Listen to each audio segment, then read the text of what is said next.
রাসূলকে জিজ্ঞাসা করা হলো কখন আপনার উপরে নবুয়ত অর্পিত হয়েছে, হ্যাঁ সাব্যস্ত হয়েছে।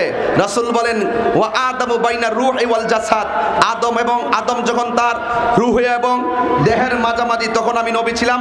আরেক জায়গায় লেখছে কুনতু নাবিয়্যা ওয়া আদামু বাইনা রূহি ওয়াল জাসাদ। রাসূল বলেন কুনতু নাবিয়্যান, আমি নবী ছিলাম। জোরে কোন সুবহানাল্লাহ। রাসূল বলে আমি নবী ছিলাম, আর ওরা বলে নবী নাকি নবী ছিল না। সরাসরি আমার নবীর বিরুদ্ধে অবস্থান নিয়েছে, কথা কোন ঠিক কিনা? ওরা অবস্থান নিয়ে ওদের ঠিকানাটা নিজের এই জাহান্নামের মধ্যে করে লইছে, কথা কোন ঠিক কিনা? আমি বলবো এখনো সময় আছে, ফিরে আসো বন্ধু, দরজা খোলা আছে, তওবা করে ভুল স্বীকার করো। আহমদুল্লাহ সাহেবের একটা নীরবতার দ্বারা কতগুলা দালাল বাইরিয়া আজকে নবী পাকের বিরুদ্ধে অপব্যাখ্যা করে জাতিকে গুমরা করছে। এই দায় কি আহমদুল্লাহ সাহেব এড়াইতে পারবে? তিনি সব প্রশ্নের উত্তর দেয় হুজুর।